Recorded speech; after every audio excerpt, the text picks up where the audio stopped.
காலைல வர்ஷிப் நடத்தும்போது சில காரியங்கள் அதை குறித்து ஆண்டவர் பேசும்போது நான் அதை நிச்சயப்படுத்தி கொண்டேன். எங்கள் கிறிஸ்டினாவை காணலை, வசனம் மட்டும் கொஞ்சம் வேகமாக வாசிச்சிருங்க. 1 கொரிந்தியர் அங்கே வசனம் போடுறவங்களும் கொஞ்சம் வேகமாக போட்டுருங்க. 1 கொரிந்தியர் 1ஆம் அதிகாரம் 18ஆம் வசனம். சிலுவையை பற்றிய உபதேசம் கெட்டு போகிறவர்களுக்கு பைத்தியமாக இருக்கிறது, ரட்சிக்கப்படுகிற நமக்கோ அது தேவ பலனாக இருக்கிறது. சிலுவையை பற்றிய உபதேசம் ரட்சிக்கப்படுகிற நமக்கு தேவ பலனாய் இருக்கிறது. ஒரு நாள் நான் பைபிள் இந்த 1 கொரிந்தியர் படிக்க ஆரம்பித்த போது இந்த வசனம் என்னுடைய இருதயத்தில் ரொம்ப ஒரு வெளிச்சமாக பட்டுச்சு. அதனால் அதை நான் குறித்து வச்சேன். மேற்கொண்டு கர்த்தருடைய வார்த்தை சொல்லணும் அப்படின்னும் போது எனக்கு இந்த வசனம் தான் ஆண்டவர் உறுதிப்படுத்தி கொடுத்தார். ஆசீர்வாதமாக இருக்குமா அப்படின்னா கட்டாயமாக சிலுவை நமக்கு ஆசீர்வாதம் தான். ஆண்டுடைய கிருபையில் இன்றைக்கி சொல்லுகிற சில வார்த்தைகளுக்கு நம்ம அர்ப்பணித்தோன்னா கட்டாயமாக ஆசீர்வாதம் தான். சரிங்களா? சிலுவையை பற்றிய உபதேசம் ரட்சிக்கப்படுகிற நமக்கு தேவபலனாக இருக்கிறது. இந்த 3ஆக நீங்கள் பிரிச்சுக்கலாம். ஃபஸ்ட்டு சிலுவை பற்றிய உபதேசம், 2வது ரட்சிக்கப்படுற நமக்கு, 3வது தேவபலன். சரிங்களா? நம்ம எல்லாருக்குமே தெரியும், நம்ம வாழ்க்கையில் ஏற்கனவே நம்ம எல்லோரும் ரட்சிக்கப்பட்டுட்டோம். இனி ஆண்டோட வருகை வரும்போது ரட்சிக்கப்பட போகிறோம். சரிங்களா? அது ஃப்யூச்சர் டென்ஸ், ரட்சிக்கப்பட போகிறோம். ஆனால் இந்த நடு காலங்களில் அனுதினமும் ரட்சிப்பு நம்ம வாழ்க்கையில் வேணும். அனுதினமும் ரட்சிப்பு வேணும். அனுதினமும் ரட்சிப்பு அப்படின்றத நான் வார்த்தையை மாற்றி யூஸ் பண்ணுறேன். அனுதினமும் நம்ம காப்பாற்றப்பட வேண்டும். சரிங்களா? காப்பாற்றப்பட வேண்டும். அப்படி நம்ம அனுதினமும் காப்பாற்றப்படுவதற்கு தேவ பலனை கொடுக்கக்கூடியது எது அப்படின்னு சொன்னால் சிலுவை பற்றி தானே உபதேசம். சரி, அப்போ சிலுவை நம்ம எல்லாருக்குமே இன்றைக்கி இந்த கேலண்டர், இந்த வருஷம் கேலண்டர் ஏதோ ஆண்டு கிருபையில் இந்த கேலண்டர் சூஸ் பண்ண கதை உதவி செய்தார். அதில் நீங்கள் 6 பேஜ் 6 பக்கத்தில் பார்த்தீங்கன்னா ஆண்டுடைய சிலுவை குறித்ததான வசனங்கள் தான் இருக்கும். சரிங்களா? சிலுவையினால் நமக்கு என்னென்ன ஆசீர்வாதம் உங்களுக்கு எல்லாருக்குமே தெரியும். அதனால சிம்பிளாக போயிடுறேன். சிலுவையில் நமக்கு என்ன ஆசீர்வாதம்? ஃபஸ்ட்டு பெரிய ஆசீர்வாதம், பாவத்திலேருந்து கர்த்தர் நம்மை விடுதலை ஆக்கினார். அப்புறம் சாபத்திலேருந்து கர்த்தர் விடுதலை ஆக்கியிருக்கார். வியாதியிலேருந்து கர்த்தர் விடுதலை ஆக்கியிருக்கார். அப்புறம் பிசாசின் பிடியிலேருந்து கர்த்தர் நம்மளை என்ன பண்ணியிருக்காரு? விடுதலை ஆக்கியிருக்கார். வறுமையிலேருந்து கர்த்தர் விடுதலை ஆக்கியிருக்கிறார். குடும்பத்தில் இருக்கிற குழப்பங்கள் இருக்குது பார்த்தீங்களா, சமாதான குலைச்சல்கள், இதிலேருந்து கர்த்தர் விடுதலை ஆக்கியிருக்கார். இதுக்கெல்லாம் வசனம் இருக்குது. நீங்கள் அதை கொஞ்சம் தேடினீங்கன்னா நீங்கள் கண்டுபிடிச்சிக்கலாம். நான் அதெல்லாம் எழுதி வச்சேன். ஆனால் முக்கியமாக நமக்கு வேண்டியது மாத்திரம் இன்றைக்கி நான் சொல்லும்படியாக நான் விரும்புகிறேன். சரி, இதெல்லாம் சிலுவையில் நமக்கு கர்த்தர் சம்பாதிச்சு வச்சுட்டார். இதெல்லாம் ஆண்டவர் ரெடி பண்ணி நமக்கு என்ன பண்ணிட்டாரு? வச்சுட்டார். ஆனால் இன்னுமே நம்ம அதை பெற்றுக்கொள்ளாதவர்களாக இருக்கிறோம். இன்னும் வியாதி, இன்னும் சாபம், இன்னும் குடும்பத்தில் சமாதானம் இல்லை, இன்னும் வறுமை, இன்னும் பாவத்தின் மேலே என்ன இல்லை, நமக்கு ஜெயம் இல்லை. ஆனால் எல்லாத்தையும் ஆண்டவர் ரெடி பண்ணிட்டார். அதனால தான் ஆண்டவருடைய வசனம் சொல்லுகிறது, சிலுவை பற்றின உபதேசம் ரட்சிக்கப்படுகிற நமக்கு எப்படி இருக்குது? தேவ பலனாய் இருக்கிறது. என்னாகமம் 21:5 வசனத்தில் கிறிஸ்டினா மட்டும் எடுத்துக்கிட்டோம். நமக்கெல்லாம் தெரிஞ்ச ஒரு காரியம் நான் சொல்கிறேன். மோசேவுடைய காலத்தில் இஸ்ரவேல் ஜனங்கள் முறுமுறுத்தாங்க. வாசியா, ஜனங்கள் தேவனுக்கும் மோசேக்கும் விரோதமாக பேசி, நாங்கள் வனாந்திரத்திலே சாகும்படி நீங்கள் எங்களை எகிப்து தேசத்திலிருந்து வர பண்ணினது என்ன? இங்கே அப்பமும் இல்லை, தண்ணீரும் இல்லை. இந்த அற்பமான உணவு எங்கள் மனதுக்கு வெறுப்பாய் இருக்கிறது என்றார்கள். அப்பொழுது கர்த்தர் கொள்ளிவாய் சர்ப்பங்களை ஜனங்களுக்குள்ளே அனுப்பினார். அவைகள் ஜனங்களை கடித்ததினாலே இஸ்ரவேலருக்குள்ளே அநேக ஜனங்கள் செத்தார்கள். அதனால் ஜனங்கள் மோசேயின் இடத்தில் போய், நாங்கள் கர்த்தருக்கும் உமக்கும் விரோதமாக பேசினதினால் பாவம் செய்தோம். சர்ப்பங்கள் எங்களை விட்டு நீங்கும்படி கர்த்தரை நோக்கி விண்ணப்பம் பண்ண வேண்டும் என்றார்கள். சரிம்மா, இப்போ முக்கியமாக 7ஆம் வசனம் பாருங்க. ஜனங்கள்லாம் மோசேக்கு விரோதமாக பேசுகிறாங்க. 5ஆம் வசனத்தில் மோசேக்கு விரோதமாக பேசுகிறாங்க. என்ன சொல்கிறாங்கன்னா, இந்த உணவு எங்களுக்கு எப்படி இருக்கா? மனதுக்கு வெறுப்பாக இருக்குது. இந்த அற்பமான உணவு, என்ன உணவு? அற்பமான உணவு எங்களுடைய மனதுக்கு எப்படி இருக்குது? வெறுப்பாக இருக்குது. என்ன உணவு கர்த்தர் கொடுத்தார்? மன்னா. என்ன கொடுத்தார்? மன்னா. மன்னா இப்போ புதிய ஏற்பாட்டு காலத்தில் எதுக்கு அடையாளம்? கர்த்தருடைய வசனத்துக்கு அடையாளம். கர்த்தருடைய வசனத்துக்கு அடையாளம். இன்றைக்கி நிறைய பேரோட வாழ்க்கையில் இந்த அற்பமான உணவு, இந்த பைபிள் வசனம் எப்படி இருக்குது? அற்பமாக இருக்குது. அற்பமான உணவு. நான் உங்களுக்கு என்னுடைய வேதத்தை எழுதி கொடுத்தேன், நீங்கள் அந்நிய காரியமாக நினைக்கிறீங்க அப்படின்னு வசனம் இருக்குது. வேதம் உங்களுக்குள்ளே இறங்காதபடிக்கு உங்கள் இருதயம் வைரமாக மாறிடுச்சு அப்படின்னு இருக்கு. நீங்கள் வேதத்தை மறந்ததுனால நான் உங்களோட பிள்ளைகளை என்ன பண்ணேன், மறந்தேன். நிறைய வசனம் இருக்குது, சரிங்களா? ஓகே. ஆனால் இந்த இடத்துல அவங்க சொல்லும்போது இந்த அற்பமான உணவு எங்கள் மனதுக்கு வெறுப்பாக இருக்குது. நிறைய முறுமுறுத்தாங்க, தண்ணி இல்லைன்னு முறுமுறுத்தாங்க, நான்வெஜ் இல்லைன்னு முறுமுறுத்தாங்க, நிறைய இடங்களில் முறுமுறுத்தாங்க. அப்போல்லாம் கூட ஆண்டர் மன்னிச்சு தண்ணி கொடுத்தார், எல்லாமே கொடுத்தார். ஆனால் மண்ணாவும் கத்தர் கொடுத்தார். அப்போ மண்ணாவை கொடுக்கும்போது அவங்களுக்கு என்ன தோணிடுச்சுன்னா இது அற்பமான உணவுன்னு தோணிடுச்சு, அவங்களுக்கு வெறுப்பாகி போச்சு.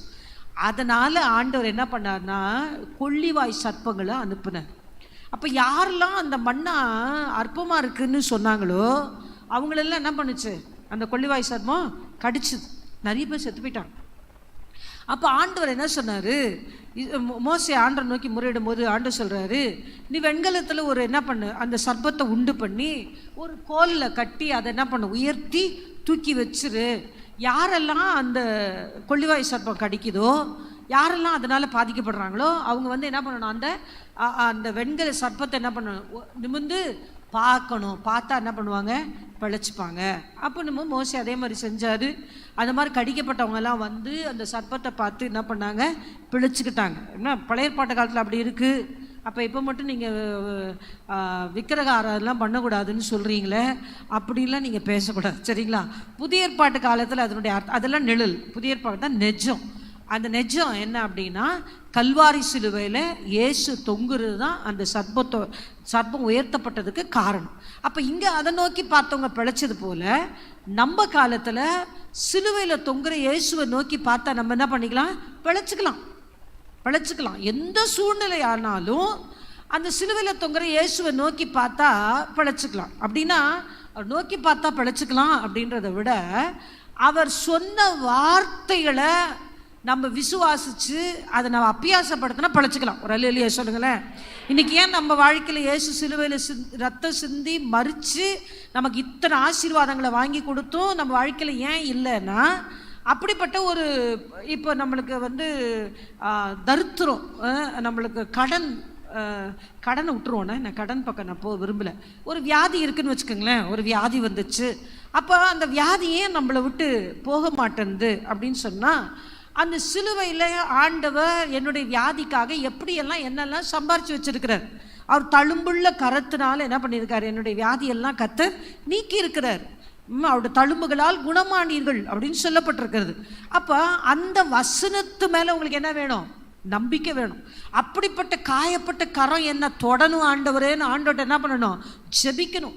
ஆண்டவருடைய கரத்திலிருந்து வருகிற கல்வாரி ரத்தம் என்ன பண்ணணும், என் மேலே இறங்கணும் அப்படின்னு விசுவாசமாக ஆண்டவர்கிட்ட என்ன பண்ணணும், ஜெபிக்கணும். ஆனால் நமக்கு தான் இந்த அற்பமான உணவு வெறுப்பாக இருக்கே. இந்த வசனம் எப்படி இருக்கு, அது எப்படி இந்த வசனம் சொன்னால் நல்லாயிடுமா அப்படின்னு நிறைய பேர் நம்மளுக்குள்ள நிறைய பேருக்குள்ள அப்படிப்பட்ட எண்ணம் இருக்குது. இதை சொன்னால் நல்லாயிடுமா, அது வசனத்தை அறிக்கைட்டால் எல்லாம் மாறிடுமோ, அவர் வசனத்தை அனுப்பி நம்மளை என்ன பண்ணுறாராம், குணமாக்குகிறார் அப்படின்னு சொல்லப்பட்டிருக்கு. ஆண்டு அந்த உலகத்தில் வாழ்ந்த போதெல்லாம் அவர் வார்த்தை சொன்னார், ஒரு வார்த்தை சொன்னார். அந்த வார்த்தை தான் மனுஷனை சுகத்தை கொடுத்தது. அல்லேலூயா. அவங்களுக்குள்ள விசுவாசம் இருந்துச்சு, சரிங்களா? நமக்குள்ளேயும் விசுவாசம்.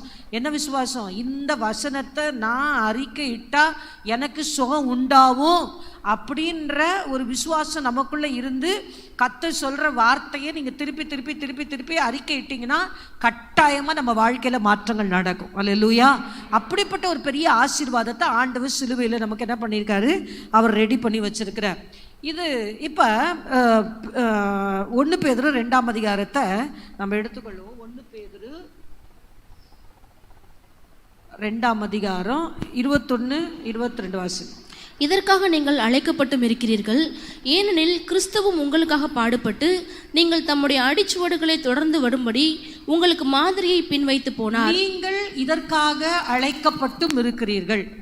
ஏன் அப்படின்னா, கிறிஸ்துவும் உங்களுக்காக பாடுபட்டு நீங்கள் தம்முடைய அடிச்சுவடுகளை தொடர்ந்து வரும்படி உங்களுக்கு என்ன பண்ணியிருக்கார், மாதிரியை பின்பற்றி வைத்திருக்கிறார். கிறிஸ்துவனுடைய உபதேசம், சரியா? சிலுவை பற்றிய உபதேசம், அதை பற்றி நான் சொல்லிட்டு இருக்கேன்.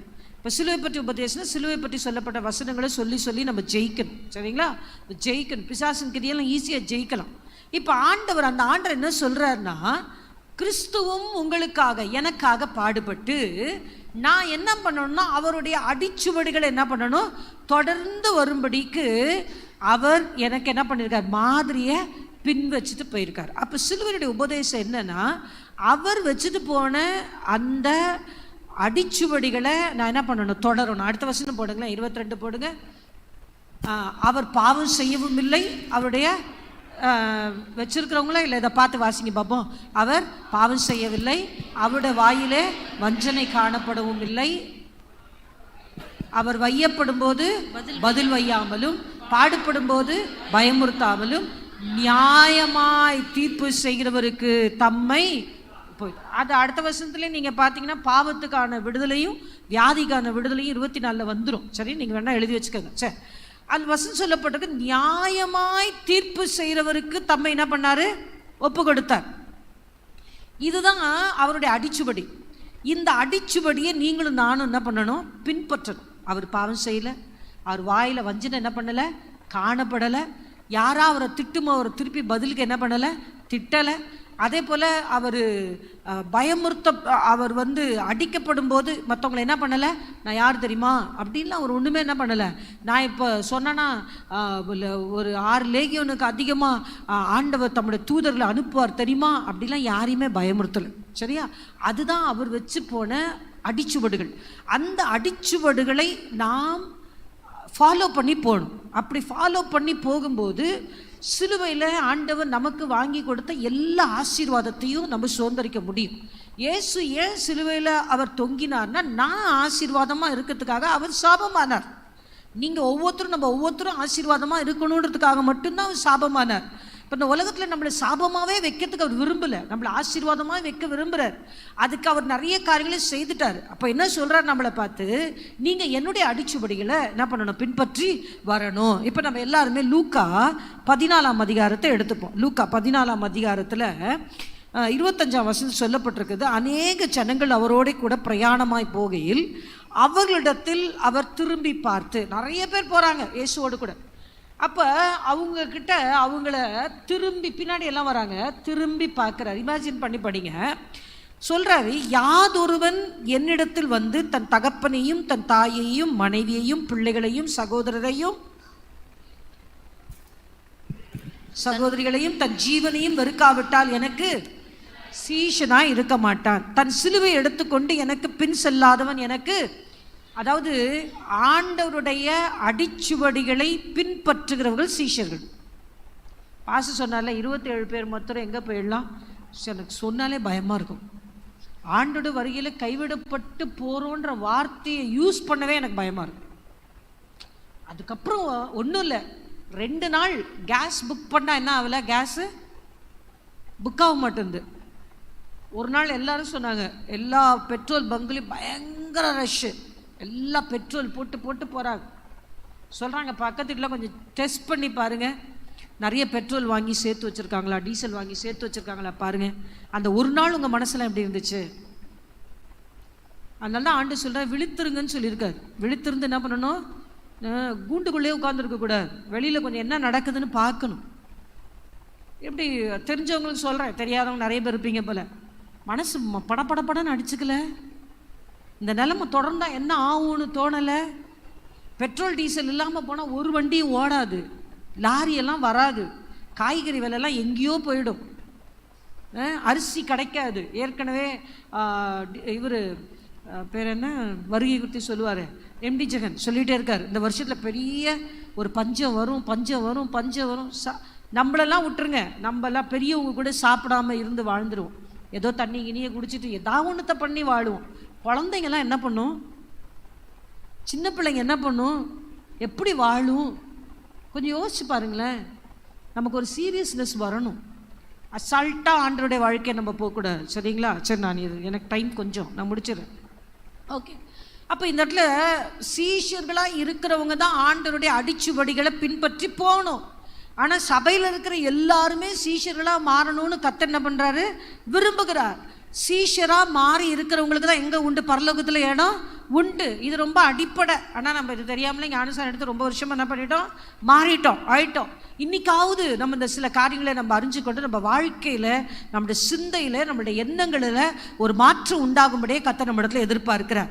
அப்போ சீஷனாக இருக்க விரும்புகிறவன் என்ன சொல்கிறாருன்னா, அவன் வந்து தகப்பனையும் தாயையும் மனைவியும் பிள்ளைகளையும் சகோதரிகளையும் தன் ஜீவனையும் என்ன பண்ணணுமா? வெறுத்துடணும். ஜீவனை என்ன பண்ணணும்? வெறுத்துடணும். அப்படின்னா எல்லாரையும் விட்டுட்டு துறவரம் போயிடணும்னு அர்த்தம் கிடையாது. சரிங்களா? இது சிலுவையினுடைய உபதேசம். எல்லாத்தையும் விட்டுட்டு எங்கே போயிடாதீங்க, எங்கே போயிடுங்க? துறவரம் விட்டு போயிடுங்க. யாரையும் நேசிக்கக்கூடாது, யார் மேலேயும் அன்பு செலுத்தக்கூடாது, யார் மேலேயும் பாசம் வைக்கக்கூடாது. அப்படிலாம் ஆண்டவர் சொல்லலை. அவர் என்ன சொல்கிறாருன்னா, இவங்க எல்லாரையும் நேசிக்கிறத விட நீ என்ன அதிகமாக நேசிக்கணும். ஒரு அல்லேலூயா சொல்லுங்களேன். சொந்த பந்தத்தை நேசிக்கிறத விட யாரை நேசிக்கணும்? ஆண்டவரை அதிகமாக நேசிக்கணும். ஒரு சில குடும்பங்கள்லாம் நானும் பாஸ்ட்டும் பேசுவோம். இந்த அவங்க குடும்பம்லாம் வந்துட்டாங்கன்னா ஒரு தராசில் பிடிச்சோன்னா, அவங்க ஃபேமிலியை ஒரு தராசில் வச்சு ஆண்டவர் ஒரு தராசை வச்சா ஒரு 2-3 குடும்பத்தை பற்றி பேசுவோம். தராசில் வச்சா அவங்களுக்கு எது வெயிட்டாக இருக்கும் தெரியுமா? குடும்பம் தான் வெயிட்டாக இருக்கும். ஆண்டவர் வெயிட்டாக இருக்க மாட்டார். குடும்பத்துக்காக என்னன்னாலும் செய்வாங்க. ரட்சிக்கப்பட்டவங்க தான், நல்ல விசுவாசிகள் தான், ஆண்டவருக்கு நல்ல பயபக்தியாக இருக்கிறவங்க தான். ஆனால் அவங்களுக்கு என்ன தான் முக்கியம்? குடும்பம் தான் முக்கியம். அப்படி கிடையாது. ஆண்டவர் என்ன சொல்கிறார்? எல்லாத்த காட்டிலும் நீங்கள் என்ன அதிகமாக என்ன பண்ணணும்? நேசிக்கணும் அப்படின்னு சொல்கிறார். பேரண்ட்ஸை விட, நம்மளுடைய கொடுக்கப்பட்ட வாழ்க்கை துணையை விட, பிள்ளைங்களை விட, எல்லாத்தையும் விட நம்ம யாரை அதிகமாக நேசிக்கணும்? ஆண்டு. இப்போ நான் ஒரு காரியம் 2-3 காரியம் சொல்கிறேன், நீங்கள் புரிஞ்சுப்பீங்க. இயேசு அவங்க அம்மாவை நேசிச்சாரா? இல்லை. தாயை நேசிச்சாரா? இல்லையா? நேசிச்சார். கடைசியில் சிலுவையில் கூட என்ன பண்ணார்? ஒரு சீஷனை கூப்பிட்டு, இதோ உன் தாய். அப்படியே எனக்கு என்னன்னு அனாதையாக விடுற ஆண்டவர் நம்முடைய ஆண்டவர் கிடையாது. அந்த மாதிரி தான் ஆண்டவர் இயேசு வந்து தன்னுடைய தாயை அதிகமாக நேசித்தார். ஆனால் கானா ஒரு கல்யாணத்தில் திராட்சை ரசம் இல்லை. அப்போ இவங்க போய் சொல்கிறாங்க, திராட்சை ரசம் இல்லை அப்படின்னும் போது ஆண்டவர் என்ன சொன்னார்?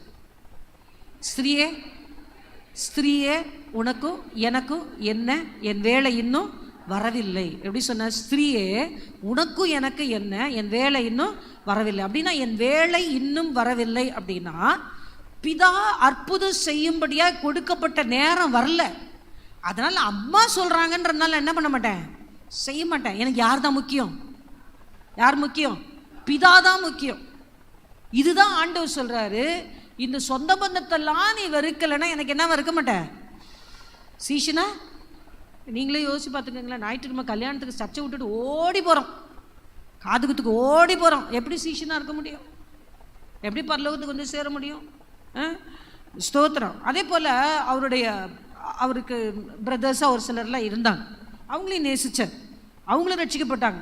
அவங்க தான் யூதா நிருபம்லாம் எழுதினார். யாக்கோபு ஒருத்தர் இருந்தார், யூதா ஒருத்தர் இருந்தார். யூதா நிருபத்தை எழுதினவங்களும் ரட்சிக்கப்பட்டாங்க.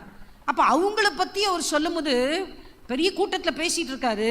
அப்போ இவங்க சீஷர்லாம் சொல்கிறாங்க, உங்கள் தாயும் உங்கள் சகோதரன் என்ன பண்ணுங்க வெளியில் வந்திருக்கிறாங்க அப்படின்னு சொல்லும்போது ஆண்டு சொன்னார், உடனே ஓடி போய் கூட்டிகிட்டு வந்து உட்கார வச்சு ஒரு ஊழியத்தெல்லாம் விட்டுட்டு எல்லாத்தையும் பார்க்கல. அவர் சொன்னார், பிதாவுடைய சித்தத்தின்படி செய்கிறவன் எவனோ அவனே எனக்கு தாயும் எனக்கு சகோதரனுமாக இருக்கிறான். இப்போ உங்களுக்கு புரியும்னு நினைக்கிறேன். தாயும் தகப்பனையும் சகோதரியும் தன் ஜீவனையும் தன்னையும் வெறுக்கணும் அப்படின்னா இதுதான் அதுக்கு அர்த்தம். அதுக்கு அவங்கள நேசிக்காமல் இருந்தால நேசிச்சார், அவங்களுக்கு செய்ய வேண்டியதை செய்யாமல் இருந்தால் செஞ்சார். ஆனால் அதை காட்டிலும் அவர் என்னன்னா, பிதாவுடைய சித்தம் செய்கிறவங்க தான் எனக்கு சகோதரனும் தாயும். என்னுடைய அவங்கள விட இவங்க தான் பெருசு. அப்போ பிதாவுடைய சித்தம் தான் எனக்கு பெருசு. பேதுரு இருந்தார், சரிங்களா? பேதுரு ஆண்டவர் கேட்குறாரு, எல்லா சீஷர்கிட்ட என்ன யாருன்னு சொல்கிறாங்க? ஒருத்தவங்க எலியான்றாங்க, ஒருத்தர் யோவான்றாங்க, ஒன்று சொல்கிறாங்க. அப்போ நீங்களாம் என்ன யாருன்னு நினைக்கிறீங்க அப்படின்னும் போது பேதுரு சொல்வார், நீ ஜீவனுடைய தேவனுடைய குமாரன் அப்படின்னும் போது இவர் சொல்வார், உனக்கு பிதா தான் என்ன பண்ணியிருக்காரு? வெளிப்படுத்தி இருக்கிறாரு அப்படின்னு சொல்லி நல்லா அப்ரிஷியேட் பண்ணுவார். அப்ரிஷியேட் பண்ணிட்ட பிறகு அடுத்து வந்து ஆண்டவர் சிலுவைக்கு போகிற காரியத்தை குறித்து பேசுவார். பேசும்போது பேதுரு ரொம்ப அன்பில் என்ன பண்ணுவார், ஐயோ ஆண்டவரே உங்களுக்கு அப்படிலாம் என்ன பண்ணக்கூடாது, நடக்கக்கூடாது, அப்படிலாம் நீங்கள் சிலுவைக்கெல்லாம் போயிடக்கூடாது அப்படின்னு சொல்லுவான். அப்போ உடனே ஆண்டவர் என்ன சொல்லுவார், அப்பால போ சாத்தானே. கொஞ்ச நேரத்துக்கு முன்னாடி தான் என்ன பண்ணார், என்கரேஜ் பண்ணார். இப்போ என்ன சொல்கிறாரு? அப்பலப்போ இது 3 இன்ஸ்டன்ட்லி பாருங்க. அப்போ இவருடைய என்ன, நான் சிலுவைக்கு போனாலும் சரி யாருடைய சித்தம் செய்யணும்? பிதாவுடைய சித்தம். பிதா ஒருவன் என் கற்பனைகளை கை கொண்டால் ஒருவன் என்னை நேசிக்கிறவனாக இருந்தால் என் கற்பனைகளை என்ன பண்ணுறான்? கை கொள்ளுகிறான். அப்போ இயேசு பிதாவை ரொம்ப நேசிச்சபடினால அவர் கற்பனைகளை என்ன பண்ணுறாரு? கை கொள்ளுகிறார். அப்போ உலகத்தில் இருக்கிறவங்க ஆண்டோடைய சித்தத்துக்கு விரோதமாக சில காரியங்களை சொன்னாலும், அது கணவனாக இருந்தாலும் பிள்ளைகளாக இருந்தாலும் ஈவன் நம்மளுடைய இருதயமேவாக இருந்தாலும் அதுக்கு செவி கொடுக்காம கர்த்தருடைய சத்தத்துக்கு செவி கொடுக்கிறவர்கள் தான் ஆண்டவர் சொல்றாரு, நீ மற்றவங்களை காட்டில என்ன அதிகமாக நேசிக்கிறவங்களா இருக்கணும்னு சொல்றாரு. அல்லேலூயா சொல்லுங்கப்பா. இது எனக்கு புரிஞ்சிச்சுன்றவங்க மட்டும் ஒரு அல்லேலூயா சொல்லுங்களேன்.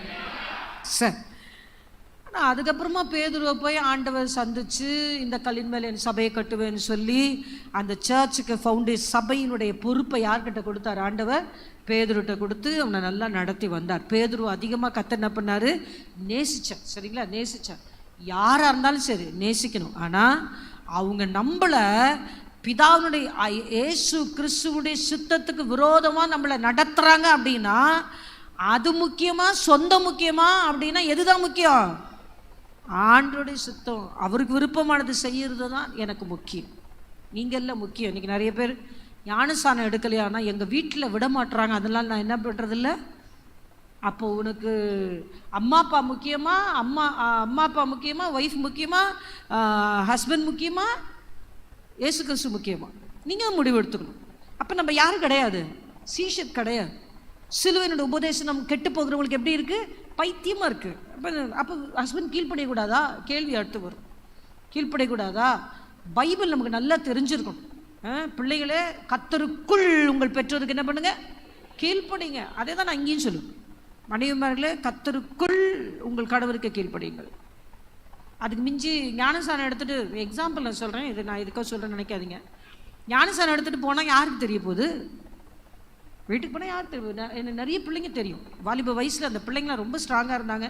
இப்போ கொஞ்சம் கொஞ்சம் நல்லா ஸ்ட்ராங் ஆகிட்டு வருவாங்க. இன்னும் ஸ்ட்ராங் ஆகிடுவாங்க. நான் விசுவாசிக்கிறேன். இப்போ இருக்கிற பிள்ளைங்க ட்ரெஸ்ஸு கொண்டு வந்து இங்கே வந்து மாற்றிட்டு ஞானஸ்தானம் எடுத்துகிட்டு அந்த ட்ரெஸ்ஸு இங்கேயே காய போட்டு வந்தாங்க பார்த்தீங்களா? அதே ட்ரெஸ்ஸை மாற்றிட்டு போவாங்க. ஏன்னா ட்ரெஸ்ஸு மாதிரி இருந்தால் ஏன் ட்ரெஸ் மாதிரி இருக்குன்னு வீட்டில் கேட்பாங்க. போட்டு வந்த ட்ரெஸ்லேயே போயிடுவாங்க. இங்கே வந்து ட்ரெஸ்ஸு மாற்றி ஞானஸ்தானம் எடுத்து குடும்பத்துக்கு தெரியாமல் ஞானஸ்தானம் எடுத்த பிள்ளைங்க இருக்கிறாங்க. சர்ச்சுக்கு வந்துட்டு போகிற வழியில் ரோட்டில் இழுத்து போட்டு அடி வாங்கின காலேஜ் ஸ்டூடெண்ட்ஸ் இருக்காங்க. கையிலேருந்து பைபிளை பிடுங்கி ரோட்டில் கிழிச்சு 10 பேருக்கு முன்னாடி அவமானப்படுத்தப்பட்ட பிள்ளைங்க நம்ம சபையில் இருக்காங்க. இன்றைக்கி அவங்களாம் ஆண்டவருக்காக வைராக்கியமாக இருக்கிறாங்க. அல்லேலூயா. அது நிமித்தம் அவங்க குடும்பமும் ரட்சிக்கப்பட்டிருக்குது. அல்லேலூயா. ஸ்தோத்திரம். சும்மாலாம் ஆண்டவர் நம்மளை விட்டுற மாட்டார். சரிங்களா? விட மாட்டார். ஸோ முதல்ல எல்லார காட்டிலும் நான் யாரை அதிகமாக நேசிக்கணும்? கர்த்தரை நேசிக்கணும். அதுதான் அவர் எனக்கு வைத்து போன அடிச்சுபடு. சரியா? அவர் அப்படி தான் செஞ்சார். அவர் அப்படி தான் பிதாவுடைய சித்தம் செய்கிறது தான் எனக்கு என்னுடைய உணவுன்னு சொன்னார். எனக்கு அதுதான் சாப்பாடு. இன்னைக்கு சிலுவைக்கு இயேசு ஏன் போனார்? கடைசியில் சொன்னார், இந்த பாத்திரம் என்னை விட்டு நீங்கள் கொடுமனால் நீங்கட்டும், ஆனாலும் என்னுடைய சித்தத்தின்படி அல்ல உம்முடைய சித்தத்தின்படியே ஆக கடவுது அப்படின்னு சொன்னார். நம்முடைய வாழ்க்கையிலையும் ஆண்டருடைய விருப்பத்தை செய்கிறதுக்கு யாரு குறுக்க நின்னாலும் அவங்கள அப்படி ஒதுக்கி விட்டுட்டு கர்த்தருக்கு விருப்பமானதை மாத்திரம்தான் செய்கிறவங்க தான் அவருடைய அடிச்சுவடிகளை கடந்து போகிறவங்கன்னு அர்த்தம். ஒரு அல்லேலூயா சொல்லுங்க. சரி, இன்னொரு வசனம் வாசிப்போம். அடுத்தது 27வது வசனத்தை வாசிப்போம். தன் சிலுவையை சுமந்து கொண்டு எனக்கு பின் செல்லாதவன் எனக்கு சீஷனாக இருக்க மாட்டான். சரி, இங்கே வந்து தன் சிலுவையை சுமந்து கொண்டு என் பின் செல்லாதவன் எனக்கு எப்படி இருக்க மாட்டான்? சீஷனாக இருக்க மாட்டான். அப்படின்னா சிலுவையை சுமந்து கொண்டு யாருக்கு பின்னால் போகணும்? இயேசுவுக்கு பின்னால் போகணும். அது சிம்பிளாக நான் சொன்னப்போனா, என்னுடைய விருப்பம் எதுவுமே எனக்கு வேண்டாம். யாருடைய விருப்பம் மட்டும்தான் எனக்கு வேணும்? ஆண்டுடைய விருப்பம் மட்டும்தான் எனக்கு வேணும். முதல்ல எல்லார காட்டிலும் யாரை நான் நேசிக்கணும்?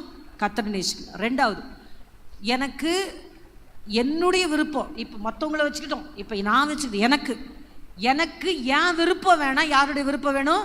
ஆண்டோடைய விருப்பம் வேணும். ஆண்டவர் ஆதாம்கிட்ட வந்து சொன்னார், எல்லாத்தையும் புசிக்கலாம், இந்த நடுவில் இருக்கிற நன்மை தீமை அறிகிற கனியை மட்டும் என்ன பண்ணக்கூடாது? புசிக்கக்கூடாதுன்னு சொல்லிட்டு போயிட்டார். ஆனால் இவனுக்கு ஒரு விருப்பம் வந்துருச்சு, மாம்சத்தில் ஒரு இச்சை வந்துருச்சு, ஒரு ஆசை வந்துருச்சு. அது ஆதாமுக்கு வந்துச்சா ஏவாளுக்கு வந்துச்சா அதெல்லாம் விட்டுருவோம், இப்போ நம்மளுக்கு அது மேட்ரு இல்லை, சரியா? ஒரு விருப்பம் வந்துருச்சு, என்ன பண்ணணும்? அதை சாப்பிடணும், அதை சாப்பிடணும், சாப்பிடணும் சாப்பிடணும் நினைக்கிறேன். ரொம்ப நாளாக நினச்சிருப்பான்னு நினைக்கிறேன். பாவம் ஒரு நாளில் பிறக்காது, ஒரே நாளில் நம்ம பாவம் செய்ய மாட்டோம். ரொம்ப நாள் அது இச்சை வந்து கற்பந்தரிக்கும், மனசுக்குள்ளே அப்படியே இருந்து இருந்து இருந்து இருந்து ஆசைப்பட்டு ஆசைப்பட்டு ஆசைப்பட்டு ஆசைப்பட்டு ஒரு நாள் செஞ்சிடும், சரிங்களா? ஒரு நாள்லாம் வராது, ரொம்ப நாள். அதனால தான் சரி, நான் அது பின்னாடி வரும்போது சார் டக்குன்னு வந்த உடனே அந்த பிசாசு அதட்டிடணும். மனசுக்குள்ள தேவையில்லாத எண்ணங்கள், இச்சைகள், விருப்பங்கள், கர்த்தருக்கு பிரியமில்லாதது வரும்போது, மாம்சத்துடைய எண்ணங்கள் வரும்போது அட் ஒன்ஸ் அப்பலப்போ சாத்தானே இயேசுவின் நாமத்தில் கடிந்து கொள்ளுகிறேன் அப்படின்னு சொல்ல பழகணும்.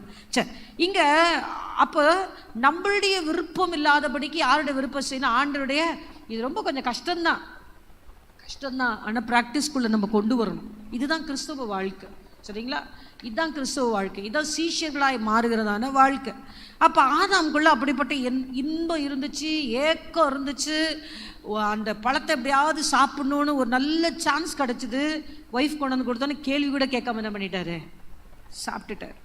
இன்றைக்கி நமக்குமே நிறைய மாம்சத்தினுடைய எண்ணங்கள், மாம்சத்தினுடைய இச்சைகள், அவங்கவுங்களுக்கு வயசுக்கு ஏற்ற மாதிரி. வயசு எங்கே காலம், வயசுலாம் வயசே இல்லை நான் சொல்லுவேன். இந்த காலத்தில் 86, 87, 90 வயசு இருக்கிறவங்களுக்கும் அது மாதிரியே இச்சைகள் தான் இருக்குது. 18 வயசில் இருக்கிறவங்களுக்கும் ஒரே மாதிரி தான் இருக்குது. 18 வயசே பரவாயில்லன்னு தோணுது, வயசானவங்களோட 18 வயசே பரவாயில்லன்னு தோணுது. சரி விடுங்க. இப்போ நம்ம மாம்சத்தை, நம்முடைய மாம்சத்தினுடைய விருப்பங்களை நிறைவேற்றாமல் ஆண்டவருடைய விருப்பங்களை நிறைவேற்றுகிறவளாய் கர்த்தர் நம்ம மாற்றணும். அல்லேலூயா சொல்லுங்களேன். அதுக்கு தான் கலாத்தியில் சொல்லப்பட்டுகிறது, நான் எங்கே அறையப்பட்டேன்? சிலுவையில் அறையப்பட்டேன், ஆனாலும் வாழ்கிறேன். யாரு? எனக்குள்ள யார் வாழ்றா? கிறிஸ்து வாழ்கிறார். எனக்குள்ள யார் வாழ்றா? கிறிஸ்து. ஒவ்வொரு நாளும் காலையில் ஆண்டுகிட்ட சொல்லணும், ஆண்டவரே என் மாம்சத்தை என்ன பண்ணுறேன்? சிலுவையில் அறையிறேன். நான் கண்ணு தான் நிறைய, கண்ணும் வாயும் தான் அநியாயமாக பாவம் பண்ணும், கண்ணு வாயும் தான் அநியாயமாக பாவம் பண்ணும். இந்த கண்ணை எங்கே அறையிறேன்? சிலுவையில் அறையிறேன். இந்த வாய் எங்கே அறையிறேன்? இந்த 21 நாள் ப்ளீஸ் தயவு செஞ்சு சொல்கிறேன், சபையில் எல்லாரும் ஃபாஸ்டிங் எடுங்க. தாய்மார்கள் பிள்ளைங்களை ஃபாஸ்டிங் எடுக்க வெய்யுங்க, கப்பல் பண்ணுங்க. மயக்கப்பட்டு விழமாட்டாங்க, எங்கேயும் சாஞ்சிட மாட்டாங்க.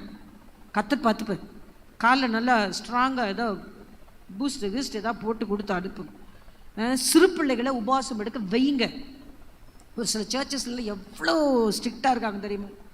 குழந்தைக்கு கூட சர்ச்சில் வந்து சாப்பாடு ஊட்டக்கூடாது அப்படின்னு இருக்காங்க.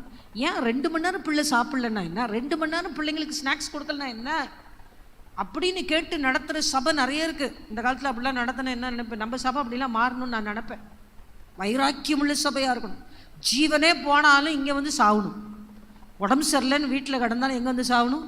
இங்கே வந்து சாகணும். அப்படிப்பட்ட வைராக்கியமுள்ள சபை, கர்த்தருக்கு வைராக்கியம் பாராட்டுகிற சபையா கர்த்தர் இந்த சபை நம்மளை மாற்றுவாராக. அல்லேலூயா, ஸ்தோத்திரம். இப்படிலாம் இருக்காங்க. எல்லாம் 21 நாள் ஃபாஸ்டிங் நீங்கள் கட்டாயமாக எடுத்தே ஆகணும், சரிங்களா? இந்த வசனம்லாம் கேட்டுட்டு 20 மணி நேரம் ஜபத்துக்கு வரலாமா வர வேணாமான்னு நீங்களே முடிவு எடுத்துக்கோங்க. நீங்கள் வந்து உங்கள் சொந்த பந்தம் பேச்சை கேட்டுட்டு இருக்க போகிறீங்களா, அதை நேசிக்க போகிறீங்களா, இல்லை கர்த்தரை நேசித்து 20 மணி நேரம் ஜபத்துக்கு வர போகிறீங்களா? இல்லை உங்கள் சுயத்தை நேசித்து அதெல்லாம் என்னால் வர முடியாது, அங்கெல்லாம் உட்கார முடியாது, அவள்னால நான் ஜெபம் பண்ண முடியாது, அப்படிலாம் என்னால் பண்ண முடியாது அப்படின்னு உங்கள் மாம்சம் சொல்கிற இச்சைக்கு கீழ்ப்படைய போகிறீங்களா, இல்லை ஆண்டோடைய விருப்பத்தை நீங்கள் நிறைவேற்ற போகிறீங்களா? இத்தனை வருஷம் எனக்கு, நானே இந்த ஏஜுக்குள்ளே வந்து 30 வருஷம் ஆச்சு. 30 வருஷத்தில் இப்படிப்பட்ட ஜபத்தை இவங்க செஞ்சதே இல்லை, நான் பார்த்ததே இல்லை. ஆனால் இந்த வருஷம் இப்படிப்பட்ட திட்டம் உண்டாக்கப்பட்டிருக்கிறது அப்படின்னா, இந்த எலெக்ஷனில் பிசாசு பெரிய திட்டத்தை வச்சுருக்கான் தமிழ்நாட்டுக்கு விரோதமாக. அதை முறியடிக்க தான் கர்த்தர் அந்த தலைவர்களுக்கு இப்படிப்பட்ட திட்டத்தை கொடுத்துருக்கிறாரு. அதுக்கு நம்ம இணைஞ்சிக்கலன்னா என்ன அர்த்தம்? நம்மளும் தானே தமிழ்நாட்டில் வாழ போகிறோம். கலகம் இல்லாமல் நல்லொழுக்கம் உள்ள அமைதியுள்ள ஜீவனை நம்ம பண்ணணுமா வேணாவா? நீங்கள் மட்டும் தப்பிச்சுக்கலான்னு நினைக்கிறீங்களா? நான் ஒன்று சொல்கிறேன் தெரியுமா, ஜெபம் பண்ணுறவங்களாம் தப்பிச்சிருவாங்க. குபாரம் கோபம் கொள்ளாமலும் வழியில் நீங்கள் அழியாமல் இருக்கிறதுக்கு அவர் பாதத்தை என்ன பண்ணுங்க? முத்தமிடுங்கள். வருகிற எல்லா அழிவுக்கும் விலக்கி நம்ம தப்பணும்னா எப்போது விழித்திருந்து என்ன பண்ணணும்? ஜெபம் பண்ணுங்க. ஜெபம் பண்ணுறவங்க தப்பிச்சிருவாங்க. 27 பேர் தப்பிச்சிருவாங்க. இந்த அடுத்த எலெக்ஷனில் யார் ஜெயிச்சாலும் சரி, யார் ஜெயிச்சாலும் சரி, அந்த ப்ரேயருக்கு வரவங்கள கத்த தப்புவிப்பார். அவர் வசனம் மாறாது. இது அற்பமான உணவு கிடையாது. இந்த அற்பமான உணவு எங்களுக்கு மனசுக்கு எப்படி இருக்குது, வெறுப்பாக இருக்குது அப்படின்னீங்கன்னா வராதிங்க. கர்த்தர் என்னையும் விரும்புகிறார், அந்த இடத்துல போய் ஜெபம் பண்ண விரும்புகிறாரு. நான் போய் ஜெபம் பண்ணுவேன். அடுத்த 5 வருஷம் என் குடும்பம், என் சமுதாயம், என் லால்குடி, என்னுடைய ட்ரிச்சி, என் தமிழ்நாடு ஆசீர்வதிக்கப்படும். என் ஜெபத்தை கர்த்தர் கேட்பார். நான் தனியாக நினைங்க. அப்படி நீங்கள் நினச்சிங்கன்னா லீவ் போட்டு வாங்க. முஸ்லீம்ஸ்க்கு இருக்கிற வைராக்கியம் நமக்கு இல்லை. வெள்ளிக்கிழமை ஏதாவது ஒரு முஸ்லீம் கடை திறந்துருக்குமான்னு போய் தேடி பாருங்க. ஒரு கடை சொல்லுங்கள், ஒரு கடை. ஒரு நாளைக்கு நான் அவசரமாக போகும்போது ஒரு காலில் ஒரு செருப்பு, இன்னொரு காலில் ஒரு செருப்பை போட்டு போயிட்டேன். ஒரு டெத்துக்கு போகும்போது திருவரம்பூர் பக்கம், அன்றைக்கி வெள்ளிக்கிழமை. அசிங்கமாக போயிடுச்சு என் காலில். என்ன பண்ணுறதுன்னு தெரியல. ஒரு பெரிய பாஸ்டர்மா ஒய்ஃப் வேறு, பெரிய பெரிய பாஸ்டர்ஸ் வராங்க. ஒன்றுமே பண்ண முடியல என்னால். இந்த செருப்பை போட்டு அந்த இடம் வேற ரொம்ப கல்லுமெல்லாம் இருக்கிற இடம், செப்பலை அவுத்து வச்சுட்டு வெறும் காலில் போக முடியாது. சரி, போகிற வழியில் ஒரு செருப்பு வாங்கலாம், ஏதாவது ஒரு செருப்பு வாங்கி போட்டு போகலான்னு அந்த திருவரம்பூர் ஏரியாவுக்கு போயிட்டு அங்கே இருக்கிற கடைங்க ஒவ்வொரு கடையாக ஏறி இறங்குறேன். ஆள் இல்லைங்க, ஆள் இல்லைங்க, ஆள் இல்லைங்க. 5-6 கடை போயிட்டேன். என்னன்னா தொழுவு போயிருக்காங்க. ஏன் அந்த வைராக்கியம்? உங்களுக்கு பக்கத்தில் கேளுங்க. நம்ம ஜீவனுள்ள தேவனை தானே வழிபடுறோம். கேளுங்க எல்லாம் பக்கத்தில் கேளுங்க. ஜீவனுள்ள தேவன் தானே வெளிப்படுறோம். ஏன் வைராக்கியம் இல்லை? ஏன் சுயவெறுப்பு இல்லை? ஏன் ஒரு 5 மணி நேரம் வந்து மனுஷனில் வந்து உட்கார்ற அளவுக்கு நமக்கு நம்மளை தாழ்த்த ஏன் நம்மளால முடியல? ஏன் முடியல? இங்கே ஆண்டவர் சொல்கிறாரு, உன்னுடைய உன் விருப்பம் இல்லைப்பா, நீ என் விருப்பத்தை செய்யணும், என் விருப்பத்தை செய்யணும். அதுதான் ஆண்டவர் சொல்கிறாரு. உன்னுடைய சிலுவையை சுமந்து கொண்டு, இன்னும் அதே 9ஆம் அதிகாரம் லூக்கா 9:23 சொல்லப்பட்டிருக்கிறது. சிலுவையை தன்னைத்தான் வெறுத்து தன் சிலுவையை அனுதினமும் சுமந்து கொண்டு என்ன பண்ணணும்? என்ன பின்பற்றி வரணும். அப்போ டெய்லி என் ஆசை எனக்கு நடக்கக்கூடாது. என்ன சொன்ன? என் ஆசை எனக்கு நடக்கக்கூடாது, என் விருப்பம் எனக்கு நடக்கக்கூடாது, என் சித்தம் எனக்கு நடக்கக்கூடாது. யார் சித்தம் நடக்கணும்? நல்ல சத்தமாக சொல்லுங்களேன். தேவனுடைய சித்தம். என் சித்தம் நடக்கக்கூடாது. சொல்லுங்க, என் சித்தம் எனக்கு நடக்கக்கூடாது. அதாவது ஒரே ஒரு நாள் நான் சொல்கிறேன், டெய்லி என் சித்தம் நடக்கக்கூடாதுன்னு ஜெபம் பண்ணுங்க. டெய்லி உங்கள் மாம்சத்தை சிலுவையில் அரைஞ்சி ஜெபம் பண்ணுங்க. டெய்லி ஆண்டவர்கிட்ட கேளுங்க, ஆண்டவர் இன்னைக்கு நாள் ஃபுல்லாக உங்களுடைய சித்தம் மட்டும்தான்ப்பா நடக்கணும் அப்படின்னு கேளுங்க. முக்கியமான சில காரியங்களுக்கு முடிவெடுக்கணும்னா வேதத்தின் மூலமாக கர்த்தரை பேச சொல்லி தேவ சித்தம் அவர் என்னன்னு இந்த வேதத்தில் உங்களுக்கு வெளிப்படுத்துகிறாரோ அதை செய்யுங்க. அதை மாற்றி உங்கள் சித்தம் செஞ்சிட்டிங்கன்னா மாட்டிப்பீங்க. ஒரே ஒரு வசனம் வாசிப்போம். எபிரேயர் 3ஆம் அதிகாரம் 13ஆம் வசனத்தை வேகமாக ஒருத்தர் வாசிங்க. எபிரேயர் 3ஆம் அதிகாரம் 13ஆம் வசனம். ஏன் ஆண்டவர் வந்து தன் சிலுவையை அனுதினமும் எப்படி எடுக்கணும்? அனுதினமும், டெய்லி டெய்லி டெய்லி. நம்ம வாழ்க்கையில் வெயிட்டை தூக்கிட்டோம்னு வச்சுக்கோங்களேன். வெயிட்டை தூக்கினா நம்ம மண்டை வேறு எங்கேயுமே வேலை செய்யாது. இந்த வெயிட்டை எப்படா இறக்கி வைப்போம்னா அதில் தான் இருக்குமே தவிர வேறு போகிறவங்க வரவங்க பஸ்ஸு கூட மாற்றி ஏற்றிடுவோம். பஸ்ஸு எதுலையுமே நம்மளுக்கு வேலை செய்யாது. இந்த தூக்கி வச்சுருக்க அந்த வெயிட்டு தான் எப்படா வீட்டில் போய் என்ன பண்ணுவோம்? இறக்குவோம். அதுபோல் ஆண்டவர் என்ன சொல்கிறாரு, நீ எப்போவுமே உங்கள் மேலே இருக்கிற ஆசை உங்களுடைய விருப்பம் உங்களுக்கு நிறைவேற வேணாம், என் விருப்பம் மட்டும்தான் உங்களுக்கு நிறைவேறணுன்ற எண்ணம் மட்டும்தான் உங்களுக்கு இருக்கணும். எபிரேயர் 3:13. உங்களில் ஒருவனாகிலும் பாவத்தின் வஞ்சனையினாலே கடினப்பட்டு போகாதபடிக்கு இன்று எண்ணப்படும் அளவும் நாடோறும் ஒருவருக்கொருவர் புத்தி சொல்லுங்கள். இதை பாருங்க, உங்களில் ஒருவனாகிலும் பாவத்தின் வஞ்சனையினால் என்ன பண்ணக்கூடாது? கடினப்பட்டு. ஒரே ஒரு நாள் போதுங்க, ஒரே ஒரு நாள். பாவத்தின் வஞ்சனையினால இருதயம் கடினப்பட்டு ஆண்டவருடைய விருப்பத்தை விட்டுட்டு நம்மளுடைய விருப்பத்தை செய்ய ஆரம்பிக்கிறதுக்கு ஒரே ஒரு நாள் போதும். அந்த பாப்பா ரொம்ப டக்குன்னு வாசிட்டான். கடினப்பட்டு போகாதபடிக்கு என்ன வார்த்தை இருக்கு? இன்று எண்ணப்படும் அளவும் ஒவ்வொரு நாடோறும் ஒருவருக்கு ஒரு என்ன பண்ணுங்க? இன்று இன்று இன்று ஒரு நாள், ஒரு நாள், ஒரே ஒரு நாள் போதும் இருதயம் கடினப்படுறதுக்கு. பாவத்தினால இருதயம் கடினப்படுறதுக்கு ஒரு நாள் போதும். அதனால ஒருத்தருக்கு ஒருத்தர் என்ன பண்ணிக்கணுமா? புத்தி சொல்லிக்கணும். அதனால தான் பைபிள் வசனம் சொல்லுது, அனுதினமும் என்ன பண்ணணும்? சிலுவை எடுத்துக்கிட்டு சுமக்கணும். அனுதினமும் என்ன பண்ணணும்? மாம்சத்தின் இச்சையை நம்ம என்ன பண்ணக்கூடாது? நிறைவேற்றக்கூடாது. யாருடைய விருப்பத்தை நிறைவேற்றணும்? கர்த்தருடைய விருப்பத்தை. முதல்ல அந்த எண்ணம் மனசில் இருக்கணும். என் விருப்பம் நடக்கவே கூடாது, ஆண்டோடைய விருப்பம் மட்டும்தான் நடக்கணும். சொல்லுங்க, என் விருப்பம் கொஞ்சம் பேர் தான் அந்த ஆசை இருக்குது. அல்லேலூயா, உங்களை கர்த்தர் அப்படியே ஆசீர்வதிக்கட்டும். ஆண்டோடைய விருப்பம் மட்டும்தான் நடக்கணும். ரட்சிப்பு உண்டாக வாயினால. ஆமாம், நீங்கள் சொல்லிக்கிட்டே இருந்தால் உண்மையாக உங்கள் விருப்பம் எதுவுமே நடக்காது. ஒரு சிலர் சொல்லுவாங்க, நான் நினைக்கிறது எதுவுமே நடக்க மாட்டேன், அது வேறு விஷயம். சரிங்களா? நம்ம இரவும் பகலில் வேதத்தில் தியானமாக இருக்கிற மனுஷன் பாக்கியம் செய்வதெல்லாம் வாய்க்கும். நம்ம அங்கே இல்லைன்னா இது எதுவுமே வாய்க்காது. ஆனால் நம்ம ஆண்டவரை என் விருப்பம் இல்லை, என் மாம்சத்தெல்லாம் நான் சிலுவையில் என்ன பண்ணிட்டேன், அரைஞ்சிட்டேன், என் ஆசைச்செல்லாம் அரைஞ்சிட்டேன், இனி நான் அல்ல நீரே எனக்குள்ளே வாழ்கிறீர் அப்படின்னு நீங்கள் சொல்ல சொல்ல சொல்ல கர்த்தரே உங்களுக்குள்ளே வாழ்ந்து அவர் சொல்லியிருக்கிறாரு, அவர் தம்முடைய சித்தத்தின்படி விருப்பத்தை செய்கையை நமக்குள்ளே என்ன பண்ணுவார், உண்டாக்குவார். ஆட்டோமேட்டிக்காக நம்மளுடைய விருப்பம்லாம் ஆண்டோடைய சித்தமாக மாறிடும். அது கொஞ்ச நாள் ப்ராக்டிஸ் எடுக்கும். உளுந்து கொஞ்சம் எழுந்துப்போம், எழுந்து உளுந்துருவோம். ஆனால் டெய்லி ஆண்டவர்கிட்ட சொல்லணும், என்னை சிலுவையில் அறையிற ஆண்டவரை, என்னை சிலுவையில் அறையிற ஆண்டவரை. கலாத்தியில் சொல்லப்படுறது போல் ஆண்டவர் என் மாம்சத்தின் ஆசை இச்சைகள் எல்லாம் சிலுவையில் என்ன பண்ணுறேன், அறையிறான். ஜெபத்தில் இதெல்லாம் ஜெபமாக கூட்டுங்க. இப்படிப்பட்டவங்க தான் ஸ்தோத்தரிக்கிறான். சொல்லப்படுறது போல் அவரோட அடிச்சுவடிகளை என்ன பண்ண முடியும், பின்பற்ற முடியும். அதே 33:14-33 சொல்லப்பட்டிருக்குது. அப்படியே உங்களில் எவனாகிலும் தனக்கு உண்டானவைகள் எல்லாம் வெறுத்து விடாவிட்டால் அவன் எனக்கு என்னவா இருக்க முடியாது, சீஷனா இருக்க முடியாது. தனக்கு உண்டானவைகள் எல்லாம் வெறுத்து விடாவிட்டால், சரிங்களா? நமக்கு உண்டானது எல்லாமே, ஃபார் எக்ஸாம்பிளுக்கு நான் சில காரியங்களை சொல்கிறேன் பாருங்க. நமக்கு இருக்கிற பேங்க் அக்கௌண்ட்டு, நமக்கு இருக்கிற சொத்து, நமக்கு இருக்கிற வேலை, நமக்கு இருக்கிற தகுதி, நமக்கு இருக்கிற வரங்கள், வாழ்க்கை துணை, பிள்ளைகள், ஈவன் நம்மளை, இதை எல்லாத்தையும் ஆண்டவர் என்ன சொல்கிறாருன்னா, இவை வெறுத்து விடாவிட்டால் அவன் எனக்கு என்ன மாட்டான், சீஷனாக இருக்க மாட்டான். அதாவது என்னை பின்பற்றவனா இருக்க மாட்டான், என்னுடைய அடிச்சுவடிகளை பின்பற்றி வருகிறவனா இருக்க மாட்டான் அப்படின்னு கர்த்தர் சொல்கிறார். நமக்கு எல்லாருக்குமே தெரியும், ஐஸ்வர்யமுள்ள வாலிபன் ஆண்டவர்கிட்ட போனான். அவன் எல்லாமே பாருங்க 10 கட்டளையும் கீழ்ப்படிஞ்சான். சூப்பர் தானே? அந்த மாதிரி நம்மளால முடியவே முடியாது. அவன்கிட்ட ஒரு குற்றம் கூட இல்லை. இப்போ பரிசுத்தமாக இருக்கான், இப்போ கரெக்டாக இருக்கான். அப்போ ஆண்டவனை பார்த்து சொல்கிறாரு, உனக்கு இருக்குல்ல சொத்துலாம், அதை விற்று ஏழைங்களுக்கு கொடுத்துட்டு நீ என்னை பின்பற்றி வாப்பா. அவனோட உடைமைகளை விற்று ஏழைக்கு கொடுத்துட்டு பின்பற்றி வாப்பான்னா அவனுக்கு என்னமாயிடுச்சு, வெசனமாயிட்டு ஆண்டர் விட்டு என்ன பண்ணிட்டான், போயிட்டான்.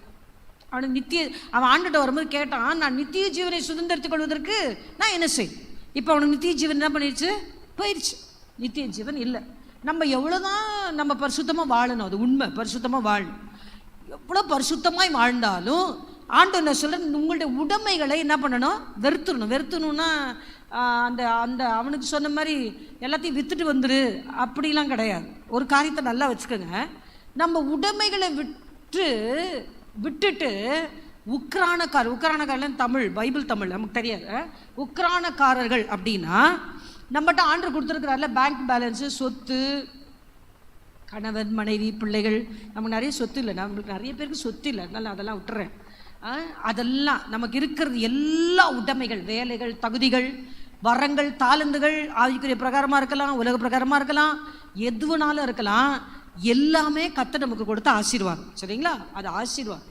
இப்போ நம்ம உக்ரானக்காரன் அப்படின்னா என்னன்னா, கர்த்தர் நமக்கு கொடுத்த எல்லா ஆசீர்வாதங்களுக்கும் நம்ம பொறுப்புள்ளவங்களாக இருந்து அதுக்கு கணக்கு ஒப்புவிக்க வேண்டியவர்களாய் வாழ வேணும். ஒரு அல்லேலூயா சொல்லுங்கப்பா. நமக்கு இருக்கிற பேங்க் பேலன்ஸுக்கு பொறுப்பாக இருக்கணும், கணக்கு ஒப்புவிக்கணும். நம்மளுடைய கணவனுக்கு பொறுப்பாக இருக்கணும், கணக்கு ஒப்புவிக்கணும். நம்முடைய மனைவிக்கு நம்ம தான் பொறுப்பு. அவள் ரட்சிக்கப்படுறா படா கட்டி போகிறா, அவள் தேரவே மாட்டா, அவளுக்கு வாய் ரொம்ப ஜாஸ்தி இல்லை பாஸ்டர், அவள் ரட்சிக்கப்படவே நிறைய ஹஸ்பண்ட் சொல்கிறத நான் கேட்டிருக்கேன், அவள் ரட்சிக்கப்படவே மாட்டா.